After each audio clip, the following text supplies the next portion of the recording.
What is up, people? And welcome back to the TheHighLinePodcast. We are through week one of the Euros. We've seen most of the big teams perform.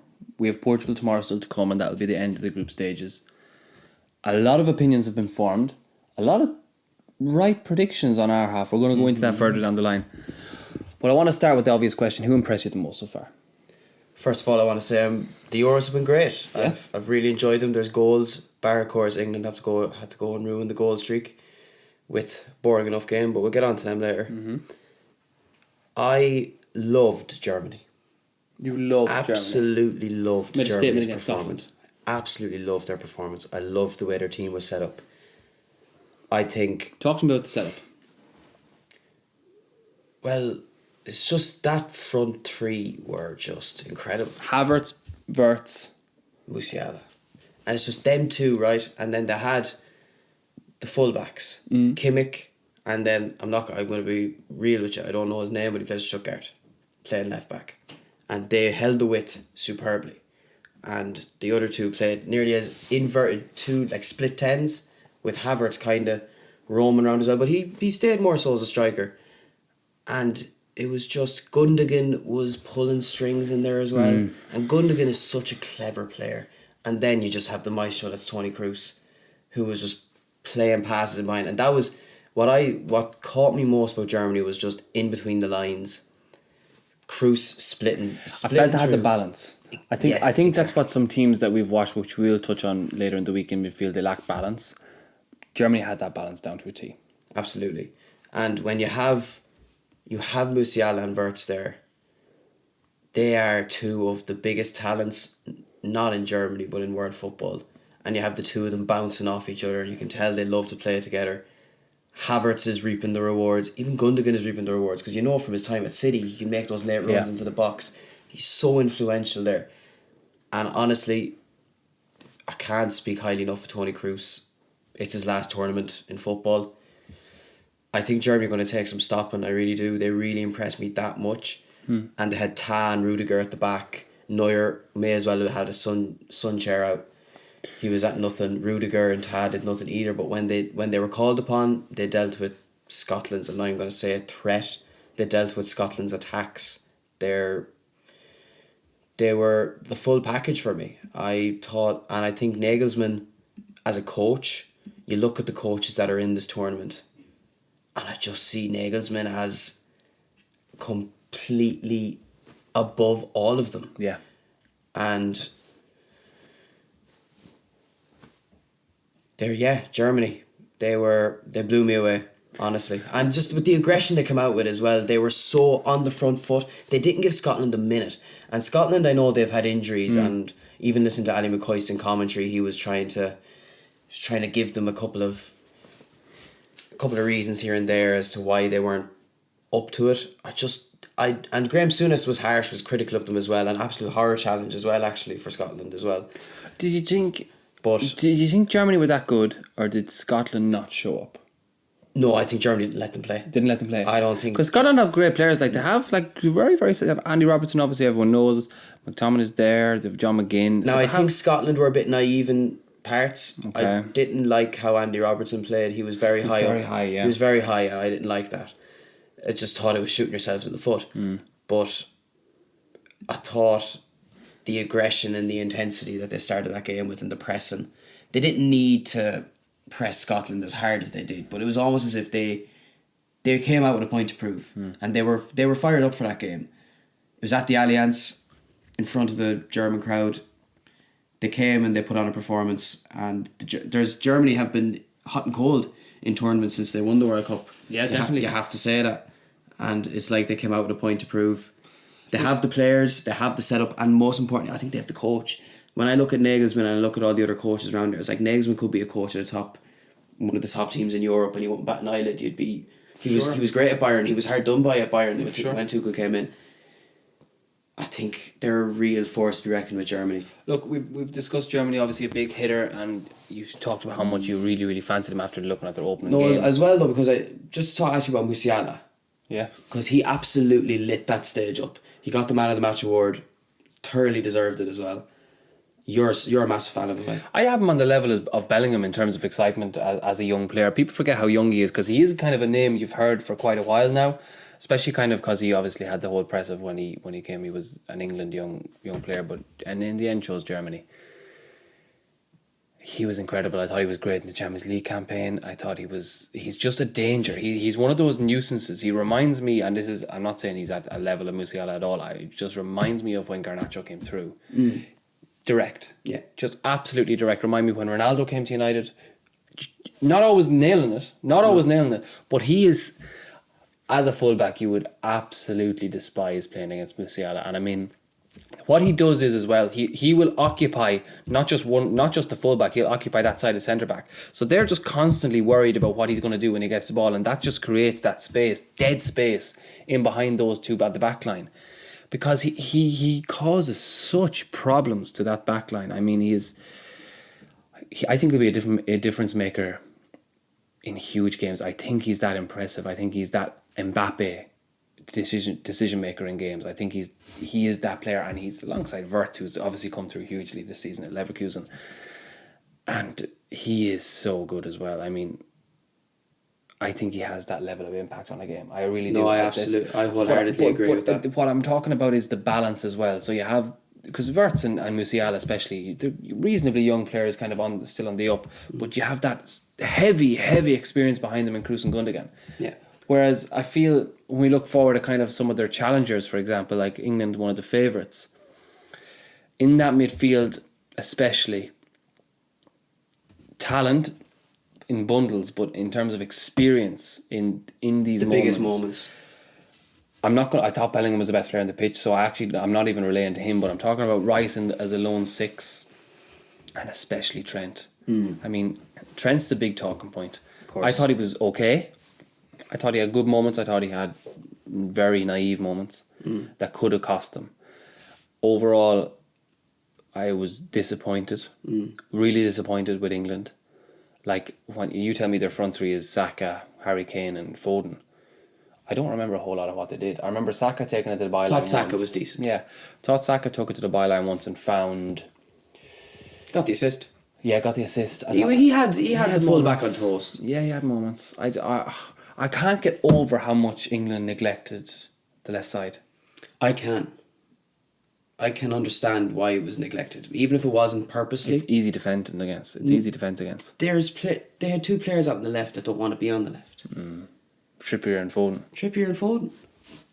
It didn't surprise me that Foden was coming in field. In my opinion, Foden has to come in field. Foden has to be occupying the central spaces. He was very infield. He was even right side at times. He was drifting. He was drifting a lot. And to be honest, a lot of people make the excuse of, he was playing on the left. It's not his natural position. England aren't playing to Foden's strengths. But I equally think Foden needs to grab the bull by the horns himself as well.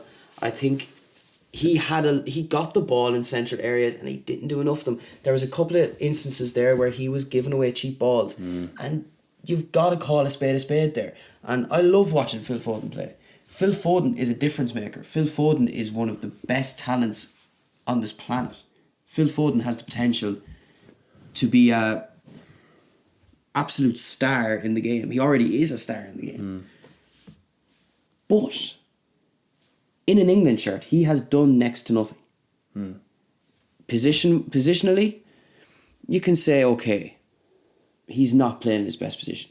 But he's only played in his best position for City this year. Yeah. Where was the excuse then? Yeah. All these other years. He started the Euro 2020 on the right wing. That's his second best position. Phil Foden should be able to play out on the left wing, come in field, get the ball, and influence, and cause danger. And he just didn't do it the other day. You were telling me, but you're saying... You're kind of contradicting yourself. Because you're saying those points, yeah, okay. I agree with you, by the way, on what you said there, that Phil Foden, if he's starting on the right or left, he should have the liability to be able to come in and still make an impact in the centre of the field, right?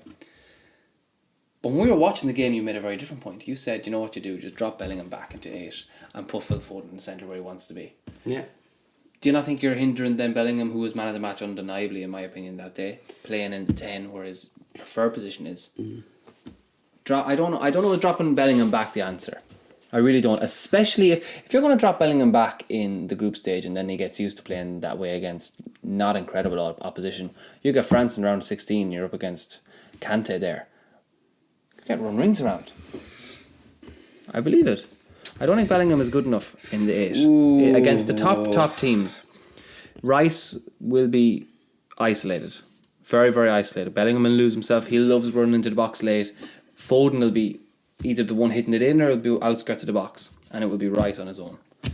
It will be Rice on his own. We spoke about this watching England as well. And Bellingham can play there. There's no doubt Bellingham can play. I agree. He got his chance for the Real Madrid playing. I agree. He's played in the pivot before. Yeah. He can play in the pivot to a very high standard. But are you playing entirely to his strongest strengths? At the end of the day, Bellingham is a box crasher, goal scorer, in and around the box, making that difference. It's who's better there. Is Foden? Would you rather have Foden in and around their influence and things, or Bellingham? Because they give you two different things. Bellingham will get you the goals. He'll get in the box and he will get his head. He'll get his head on it. He's an aerial good threat. finish. Yes. Foden is not. He's more hovering edge of the box. He long range shots. When I think of Foden for Man City, a lot of the damage he did was in and around outside the box, playing incisive passes, hitting long range efforts. Coming to the right, going to the left, Bellingham's swinging in link. balls, swinging in other cross. I think Foden would actually create more there and would give you, whereas if you had Foden kind of in, now this is in possession when you're on the attack, you have Foden on the periphery in the half space, Right. swinging in balls, maybe swinging a diagonal out to Saka, maybe playing an incisive ball into Kane, or you have Rice sitting and Bellingham is making these late runs in. You can still get Bellingham crashing into the box. Now you're going to leave yourself outnumbered, and it's taking risks, which is not what Southgate wants. My thing as well with this is maybe possible. I'm talking about the best teams against the best teams. Maybe possible if, in my opinion, Rice's best position was a 6. And I think he can more than capable of playing 6. I think he's a brilliant It's 6. similar to Bellingham's conversation. I think Rice is even a better 8. So I'm looking at that England midfield, right? Just the way it's set up against the last day. Yeah. Trent, Rice, Bellingham. Rice in the 6, my opinion, better in 8. Okay. Trent in an 8. Yeah. Really, he's starting out in midfield first season. Bellingham in his correct position. Okay. So is it any surprise he's probably the best player in the world, best player on the pitch? Now you've said it. So I think you have to go. I think Gareth Southgate's made a few bad choices in terms of squad selection coming up to this, but he has what he has now and he has to deal with it. I think we've got to think about how they get the best out of those players. Is there an answer? Is there a solution? There isn't a 6 there outside of Rice. Do you know what I'm saying? No, I know it. I do hear what you're saying. I think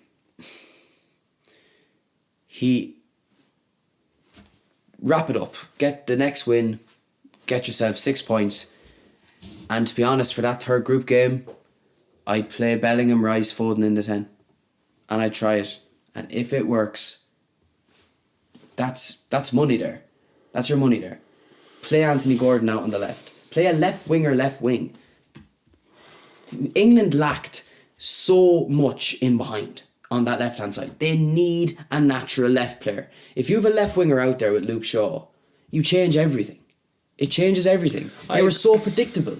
It was the right hand side. It was Foden coming in. It was Bellingham coming in. It was so predictable. That's why it was boring. That's why they weren't creating everything they should have been creating. It's because it's the easiest thing reading the world. And then it doesn't help that they come out in the second half and they sit on it. But that's Southgate. If people are sitting there being surprised by England sitting on 1-goal leads, what the hell have you been watching since World Cup 2018? That's what they do.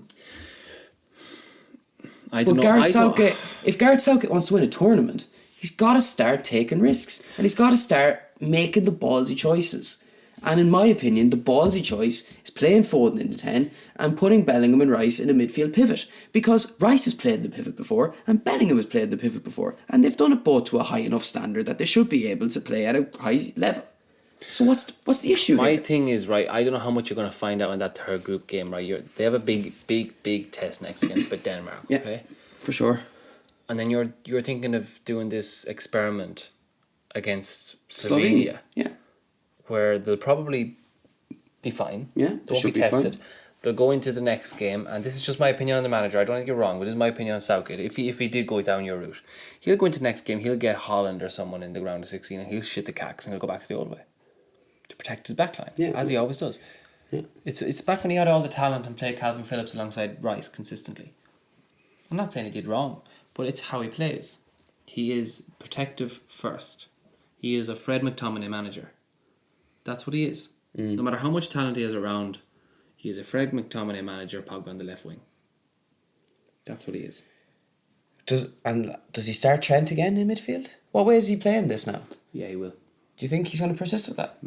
Should he? He's made his bed now. He needs to lie in it. He'll look straight away after a win. He'll look like he failed. Look like he made the wrong call. And I don't think Trent's performance was worthy of getting hooked for the next game. It wasn't bad enough, but it wasn't good enough either. He was very middling. Which, do you know what? It's not the worst thing in the world. Yeah. But it's not like it was this revolutionary piece of tactical brilliance. Yes.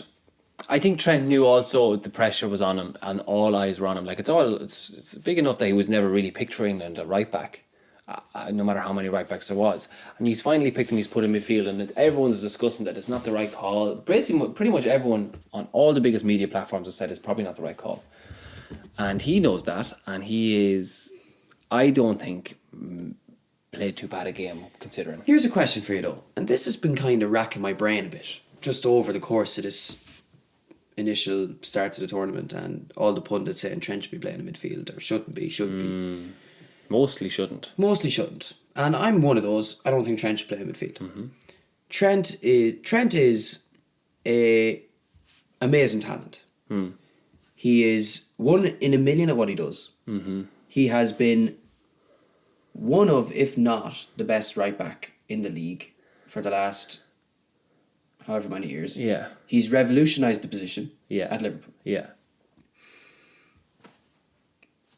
Should he not be playing right back then? No. Why not? I think Kyle Walker's a much better defender. He's a much better defender. But if England want to control the ball, they won't always. Especially, you're planning to get far in this competition. You're going to face the best teams. And I don't think England control the ball against Germany, against Spain, against these teams. I think the best teams control it. And I've also been thinking about that, and that's not the question I thought you were going to ask me. I thought the question you were going to ask me was, even at Liverpool, why he was never considered to play, the genuine transition would be to play right wing for Trent, because he still takes up all those positions with just less defensive ability, which I couldn't rack my brain why that was never an option. But it becomes quite clear when you realise who's the right winger at Liverpool, it's Mo Salah. Who's the right winger at England, it's Bukayo Saka. He's not better than either of those at right wing, and that's fair enough.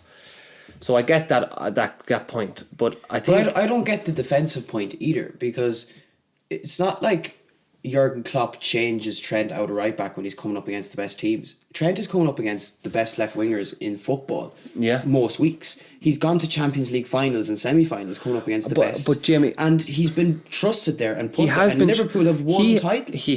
He absolutely... So if you've got this maverick in this position...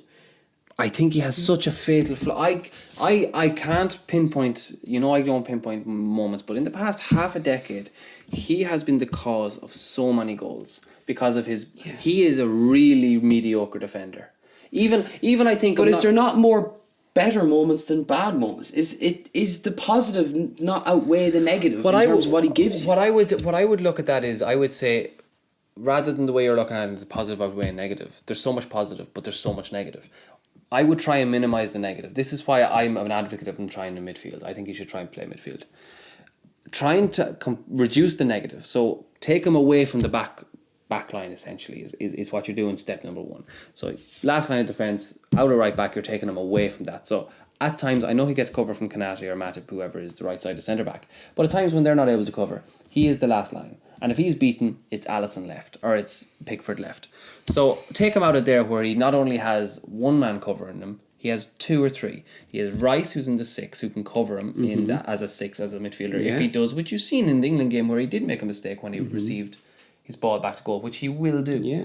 But you also have 2 centre-backs that can cover him as well. So I feel like when he's up against...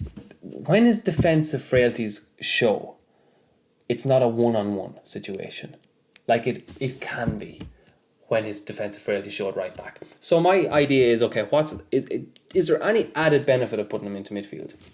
And my thing is, he can be... So I'm trying to draw a pitch. He can be in this area. So the goal is here. He can be in that high right-sided centre mid area.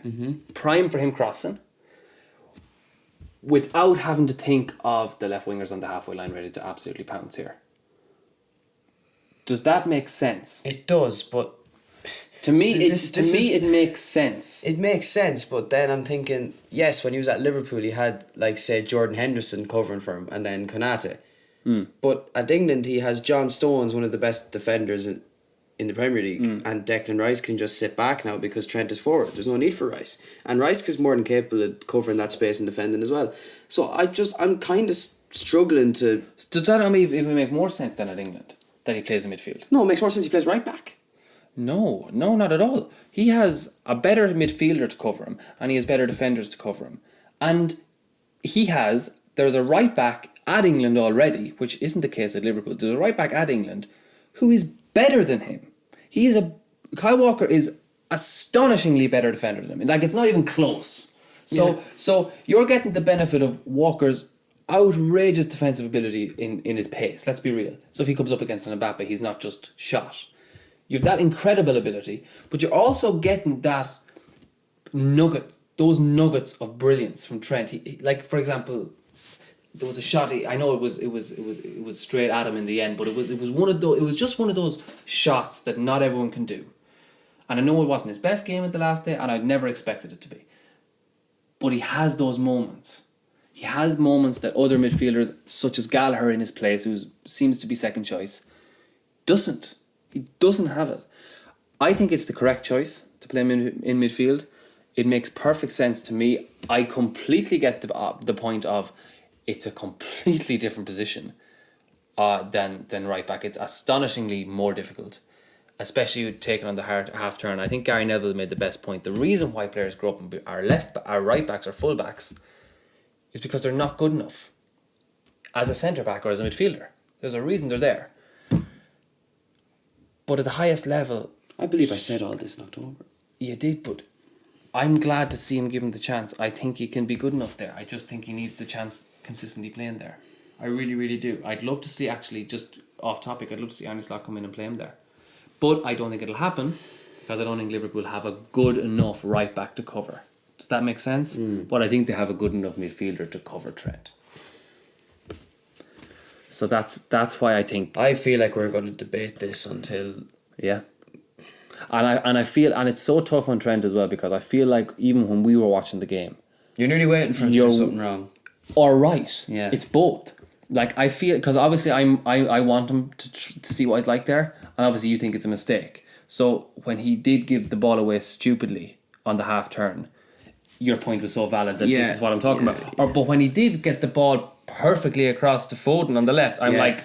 Yeah, so we're both heightened. Yeah. We're both here trying to prove this is the correct choice or this isn't. Yeah. And it like the spotlight on him is huge. It is. It really is huge. It really feels like one of those, if he is the one to make a mistake, he's getting it and so is Gareth.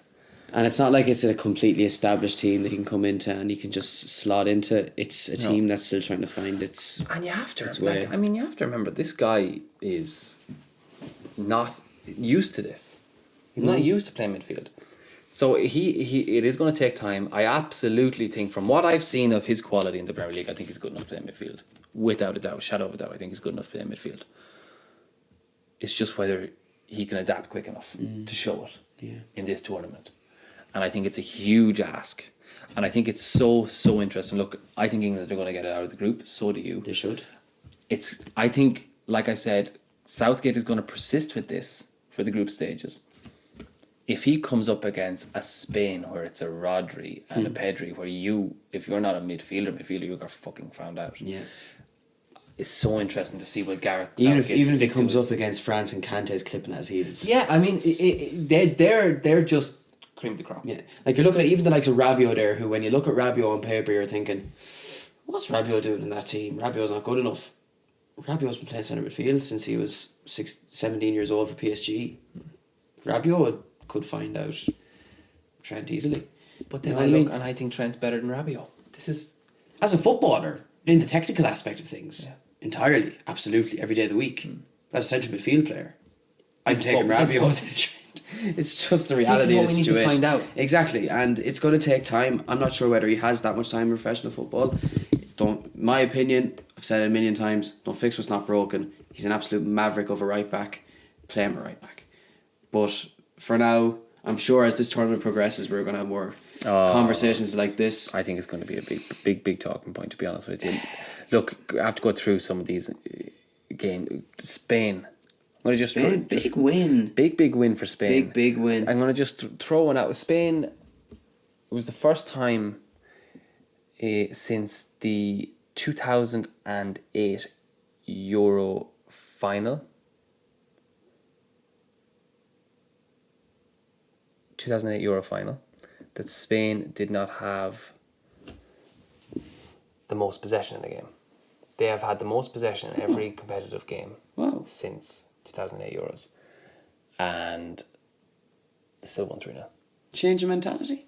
Change in style is what I was kind of leading to. That's what I was asking. Do you? Because look, since they've got some ball playing midfielders. This is what I'm talking about. I've watched Spain. I watched football since I was 6 or 7, and that's kind of when Spain came into winning those back-to-back tournaments. And I was thinking, they're always just scream incredible pass and possession-based football. Yeah. And they have my whole football watching life. My question is, from what you've watched of them on the 3-0 win, do you think that's changed? I think their two wingers now epitomise the change in their style of play. They're not possession heavy, coming inside, keeping possession, maintaining possession. These are two wingers that want to get the ball and be direct. And that will result in not beating your man every time and losing the ball. The likes Nico Williams and Lamine Yamal are going to be Spain's wingers for the foreseeable. Especially what Lamine Yamal is doing is something that we have not seen since, I would argue, Wayne Rooney. Really? This guy is 16 years old and he's starting right wing for Spain and he's assisting for Spain. Like, it's ridiculous. This is not normal what we're seeing here. Starting week in, week out for Barcelona. 10 goal contributions. I know it's only 10 goal contributions, but this guy is 16 years old. He's ridiculous. He will turn 17. I believe it's the day before the final. This is how young this guy is, and he's starting for Barcelona and for Spain. These aren't just tin pot teams and tin pot nations. These are teams and countries with expectations, with pressure, but he's and with aspirations, and he's playing. But he's an important player in those teams. I saw the manager, De La Fuente, describe him as a gift from God in the press conference before this game. Like, no pressure or anything, but like they can't even hold it in anymore.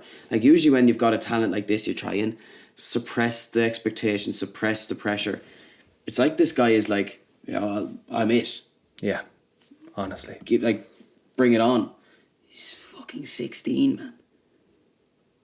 I'm reading all the Spanish newspaper headlines. I mean, it's all around him. It's all around him. It's Spain enjoyed themselves. It's a dream debut. Applies to both. Yeah. To be honest, they're all Lamine Yamal. And you look at it, and it's Yamal whipped it in for Carvajal. Like, talk about the different ends of the spectrum. Exactly. Spain are another team that could just slip under the radar. Now, the only thing is their defence. I believe I actually texted you. You did. You like I that Spain texted you and defence. I went, what the fuck is that Spain defence? Nacho. Cucurella. Landerman and... Apparently Unai Simon was brilliant. No Salah De Gea. Oh, come off. He's unemployed. Please. Spain, that midfield is nice. Fabian Ruiz is another player that go under the radar. And Morata is still kicking. And Morata is still scoring. Goals. Scored a goal. Captain. Armband. Skipper. Rodri behind him. Not captain. Treble winner last year. Premier League winner this year. Alvaro. Morata is like, He scored goals. I'm El Capitano. Spain have something to say, I think. Do you think so? Like, Spain do you know what it is, Spain though? and Germany are my two babies. But you know what it is? Like, Croatia no slouch. No. Croatia, really good team. I look at that, well managed. I look at that Croatia well balanced midfield, and I've looked at that Croatia midfield for the last so many tournaments, and you look at it and you go, that's just a brilliant midfield. Brozovic, Kovacic, Modric. That's the foundation of everything for Croatia. Even Gavardi all there in defence. Who was on him? Yamal. No problem. Incredible I'm excited to watch their next game. Incredible I'm stuff. really excited to watch their next game. I mean, there is really good matches. Their coming next up, of game course. is a huge one. It's a massive. It's Italy. Who also got Italy. off to a winning start after a shaky beginning. It was a shaky beginning, but they didn't have a huge amount of issues after that, in fairness. But Thursday evening is Spain, Italy. I think that's one really where we have to just... There's a lot going to be told. I mean, Thursday as a day, you have the England-Denmark game right before it, and you have Spain versus Italy then at 8 o'clock after it. I mean, is that not just a day? That's a day. So Italy are an interesting one. Their manager is interesting, Spalletti. Like, you look at the likes of Nagelsmann there, and you're thinking in terms of managers that have achieved things in the game of late. I mean, Spalletti only won Serie A with Napoli 2 seasons ago and left, and now he's Italy manager, and he's only been Italy manager since for the last few months now. But I'm finding this a lot of big names who've a lot of success at club football are now actually going into national team management. Like I wouldn't be surprised if Pep does go into national team management as his next job, but another team that are very, like, the crazy thing, everyone's focused on England, especially when we covered the Premier League here. England have been the most underwhelming of the big dogs. Yes, They have. I agree. Like, even we watched Holland together. While they missed an awful lot of chances, Holland they played incredible football. Holland annoy me. They played great. You can't say they didn't play great. They just got over the line. They played really good. They needed Weghorst to save them. I thought they played well. This is what pissed me off about Holland. Talk to me. And I was getting very frustrated watching them. One player in particular, 2 players in particular. Memphis one of them, was he? Yeah. Yeah. The other one being Gakpo. Yeah. Gakpo pisses me off. Because when I look at Gakpo... Don't tell me he's all the minerals. That's what you were about to say. I knew it. Cody Gakpo is 6 foot plus, presence, pace, strength, and he has a shot on him. Does he have a shot on him? He has a shot on him. Because he Michelin, shoots enough. Fine. He shoots enough. But he gets fuck all on target. It drives me up the walls. That means he doesn't have a shot on him. He does, but he does have a shot on him. He's not that accurate. There's a difference having a shot on you and having the correct shot selection. No, if you shot me, you don't hit the fucking target. Don't get in this mood with me now where you just start throwing things off. I don't rate Cody Gakpo. I think he should be good, but he isn't. I'm good at player profiles, and I see that in a player profile, and he is a player profile that as a forward, you've got a 6'2" that can play a striker or a left wing. Could even throw him out right wing and he'd do a job for you. He's got pace, he can pass the ball, he can cross the ball, he can shoot, he should be able to finish, and he can get his head on stuff.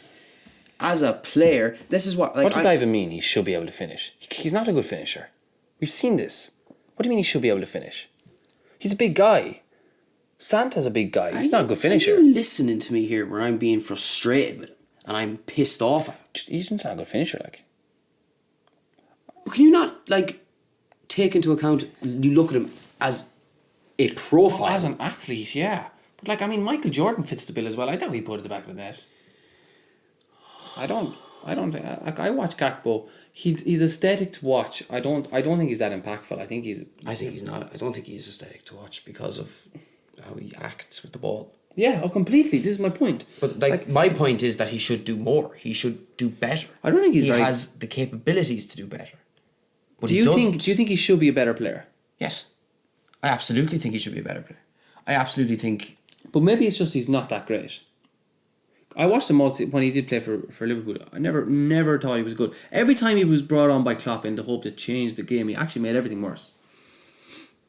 He's so selfish, and he doesn't have the ingredients to be selfish because he doesn't finish his dinner enough. He doesn't. Salah is selfish, and he has every right to be, because he has pulled that team out of so many situations, and he is the man. Gakpo is just as fucking selfish, if not more. He has no right to be. He's not there yet. Gakpo has scored in every single group stage at a tournament for Holland he's played in. He scored last day. Yeah. And he scored in each World Cup group stage game. Just saying. I'm not a big Gakpo fan. You a big Wakehorse fan? I'm looking at him on the screen here. I know. I can't get over him. I really don't like that striker, but like... You don't like that striker? That is football. That centre forward. That is football. I do like him, but like... Big boy comes on with the number 9 on his back, and he has one thing in mind. I was looking at Depay twinkle toes all fucking game. I thought a good game. No. Fuck no. He snatched that so much, and he fucking... These little touches around the box, really lovely, they look great, and he's got his big stupid fucking headband on. He did have a headband on. And then this big lanky fuck comes on, number 9 on his back, 4 minutes on the pitch, and boom, it's in the fucking net. You know why? Because he pulled the trigger, he kept it down, and he hit the target, and it was a goal. That's football. That's a centre forward, and that's a striker. Man United should sign him. Shut the fuck up. One goal. But no, right? We touched on Holland. But we're going to have an awful lot more to say when we watch them next game. Wakehorse should be starting over the pie. Gakpo should be benched. Mm-mm. And we were very, very, very right about Belgium. No, speaking of centre forwards. Right? Just speaking of centre forwards, I'm going to come to them, right? Belgium. A lot of good players. You have your De Bruyne's, you have your Doku's, you have De Bruyne, was he on the pitch today? I'm not sure. I don't think he played. But then, statistically, FIFA ranking wise, this is the biggest upset in European Championship history. Slovakia beating Belgium. Lukaku missed a lot of chances, scored a lot of chances, was offside for a lot of chances, and was very unfortunate for one of the chances. Because I know we differ here, what is your opinion on Romelu Lukaku? Oh, smack bang out there. I love Romelu Lukaku. I love him. Scores goals everywhere. Bags man. Bit of a donkey with his touch, but like, he's a bags man. He scores everywhere he's gone. Everywhere he's gone. He is Serie A, like, legend status these days. He scores where he goes to the Serie A, bags for fun. He gets an awful lot of hate. He does. I don't think it's that warranted. Maybe not. I didn't think he was terrible at United either. I just don't no. Didn't think Ole Gunnar Solskjaer was trying to do. I think that was his downfall. Didn't think he was terrible either. Like, I just feel I don't have a lot of respect for how he went about his return to Chelsea. I think he should have just sucked. Like, he started off brilliantly there. Like, he had all the minerals there with Tuchel as manager to just go and be what he should be. He's one of the best centre forwards in the world, and he didn't do it. He went running back to Serie A. So for that, I do get the... Chelsea fans hate him. I do get the... What's the word here? The hate. Judgment. The dissatisfaction, the judgment, the bad words on him for that. But at West Brom, at Everton, at United, at Inter, at Roma, at Belgium, he scores goals. He bags goals, but he has had some horror moments. It's just what I'm talking about. He's had some horror moments. And he's bad. Oh, yeah. He is really bad, and I'll tell you why. He is, as an all-round football player, he's not very good. He is, I agree, a good goal scorer. The numbers, just stats don't lie. No. He scores. He is a really good goal scorer. But I feel like when it's not happening for him in terms of the ball just not going in, he's such a hindrance to his team. Like, he's such a hindrance. They look for him. He won't. This all the time. You can just see the steam. You can see the steam emanating from his cranium, and it's just like, he is just so bad. Like, I still will, as an all-timer, shame fest that World Cup game in Qatar. Yeah. Like, and also he's bad at controlling his weight. like when he's bad, like when he showed up in Qatar, Jamie. Sorry, but I believe he was not fit for Qatar. he was fat for Qatar. No, because I remember when they got to the Champions League final, Thierry Henry pulling Lukaku to the side and giving him a big hug because he had been through the ringer, rushing himself back, pulling muscles, not being 100% fit, but playing for the team anyway. So Keep yourself lean at home. Remember he came to United, he was so lean. he was told to beef up. That was not his fault. United told everyone to be full. Remember Labille came and he was like... Even Martinez is putting a bit of something on that minute. So it's concerning. But this is not... United aren't playing now until July, we can... But anyway, look, Lukaku has had another bit of a mare. He'll get the headlines, and Belgium I don't think will last too much. He'll get the headlines, and De Bruyne was a ghost for the entire game. He was a ghost. At least Lukaku tried. At least he makes himself available at all times. Puts himself in the firing line. He could put 2 in the net. Look, finally, we have to touch on France. The favourites. The favourites. Austria had a real go. They had a go. Ralph Rangnick's Austria had a real go. Bit of a cup final feel to it. End to end at times. I thought Mbappe missed a big chance, but his Pace to get there. It's frightening. That is scary. Like that the defender had such a head start on him there. And by the time he got to the ball, he was acres. Like the defender wasn't close to him. He couldn't even lay a hand on him. He's scary. He's scary good. He's going to be scary in front of Bellingham. Even for the goal they scored, like he just completely rinsed your man on the wing there. Skint him. And swung in the good ball. It was a cheap goal to give away, but it's just like that's the one thing that sticks out to me is it's just that Mbappe gets the ball out there and the defender is just immediately backing off. I'm terrified. He's terrifying. He is the best player in the world. It's not Vinny. What do you make of their starting 11? Like Saliba got his start. Rabiot, Look. I think. But let me talk. Saliba is correct to start. Yeah, I have no problem with Saliba that. starting over Konate. I think Rabiot's a strange one ahead of Tchouameni and Camavinga. I know Tchouameni's come back from injury. Yeah, but Camavinga doesn't really play midfield for Madrid that often. Where does that much? He came in last season as left back. Oh, I think you're a good bit behind now. No, but he was playing there when Ferland Mendy done his ACL, but he hasn't. He did come in. Does he? He doesn't start for Madrid always though. It's Cruz and Tchouameni. Yeah, he's like, I would go Tchouameni instead of Rabiot. I think but Tchouameni's not playing because Tchouameni is coming back from an injury. I know, but if you've got Rabiot or you've got Camavinga, I'm sorry, but I'm only playing one and it's Camavinga. Camavinga's a proper player. He's a great player. There's great choices there. Rabiot is grand. I think maybe Rabiot is a bit more. He's assured. You know what he's going to get. He's more assured. You know what you're going to get from him. I agree. Camavinga's still young, still learning his trade. Could be a mistake in him. Look, I just think maybe Deschamps might have enough of a sample size there. That's all. I'd say that he goes with the safe bet. France more than enough quality in other areas to win the game. I think Kante and Rabiot is a very assured midfield. They have kind of flair. Nice to see Kante back on the stage because when you go to Saudi, you just don't see him anymore. I forgot he was alive. And you'd wonder whether the drop off in intensity in games would have an effect on him, but he was still his usual self. I say he's still running around the place like a madman in Saudi. Probably. Yeah. No one knows. No. But I'm sure he is. Even the likes of Thuram starting left wing instead of Kingsley Coman. Even Barcola was tipped to start and have a good tournament. He could still. Ousmane Dembele on the right, always dangerous, but again, bit of a live wire. Could be amazing one day. But hot and cold player. But I want to touch on this again. France underwhelming in the group stages. But that's what they do. They just slowly get through the gears. As they always are. They're going to get better and better. I have no doubt. And what helps France is it takes them a while to get through the gears in terms of their attack and play. But they're always solid. They're always solid. The goalie is great. Yeah. The defense is brilliant. The trying to debate between Saliba and Konate, they're not bad options. They're not bad. When you're dropping Konate, I think it's pretty good. But a really, really good first round of fixtures. Like I said, my favourite's Portugal play tomorrow still, so we have to see how they get on. Ronaldo's there, Bruno.